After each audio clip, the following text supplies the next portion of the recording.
જય શ્રી કૃષ્ણ। આજે હું બનાવીશ ગાર્લિક બ્રેડ માટે મેં અહીંયા 10 થી 15 લસણની કળી લીધી છે। હવે તેની અંદર 1 ચમચી તેલ નાખીને ગરમ કરવા મૂક્યું છે। તમે તેલની જગ્યાએ બટર પણ નાખી શકો છો। હવે ગુલાબી રંગનું થાય ત્યાં સુધી તેને આપણે ગરમ કરી લઈશું। ગરમ થયા પછી તેને એક બાઉલમાં આપણે કાઢી લઈશું અને ક્રશ કરી નાખીશું।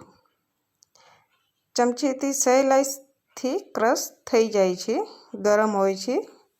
ગરમ કર્યા પછી હવે આપણું લસણ ક્રશ થઈ ગયું છે તો તેની અંદર બટર નાખીશું। 2 ચમચી ભરીને મેં અહીંયા બટર નાખ્યું છે। પછી મેં એમાં લીલા મરચાં ઝીણા સમારીને નાખ્યા છે।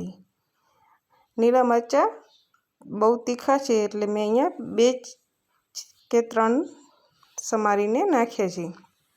હવે ચીલી ફ્લેક્સ અને ઓરેગેનો મિક્સ કરીશું। આપણે મિક્સ કર્યા પછી આપણે બ્રેડ ઉપર લગાવીશું। મેં અહીંયા સાદી સેન્ડવિચની બ્રેડ લીધી છે। જો તમારે ત્યાં ગાર્લિક બ્રેડની બ્રેડ મળતી હોય તે પણ લઈ શકો છો। અમારે અહીંયા નથી મળતી તો મેં અહીંયા સાદી સેન્ડવિચની જ બ્રેડ લીધી છે। એક ઉપર લગાવ્યા પછી હવે આપણે બીજી બ્રેડ પણ તૈયાર કરી લઈશું। આટલા ગાર્લિકથી આપણા 4 થી 5 ગાર્લિક બ્રેડ તૈયાર થઈ જાય છે। હવે તેની ઉપર આપણે ચીઝ નાખીશું। ચીઝ મેં અહીંયા સાદું જ લીધું છે, જે ક્યુબ આવે છે તે જ।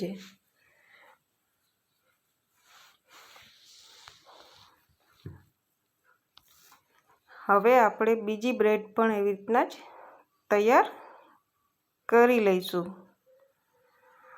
મોઝરેલા ચીઝ અમારે ત્યાં નથી મળતી એટલા માટે મેં અહીંયા સાદી ચીઝ જ લીધી છે।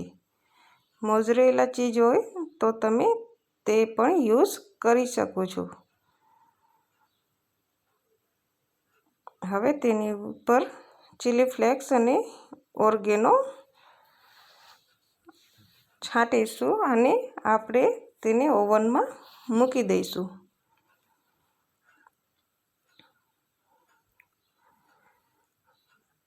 હવે અહીંયા 180 ડિગ્રી ઉપર ઓવનને મેં પહેલાં ગરમ કરી લીધું છે અને 10 મિનિટ માટે તેને આપણે થવા દઈશું।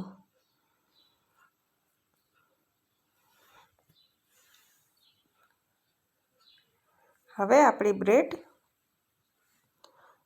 તૈયાર છે। ગાર્લિક બ્રેડ ખાવામાં ખૂબ સરસ લાગે છે અને બની પણ જલ્દી જાય છે। મોઝરેલા ચીઝ હોય તો તમે તે યુઝ કરી શકો છો। મારા વિડીયોને લાઈક, શેર અને સબસ્ક્રાઈબ જરૂર કરી આપો।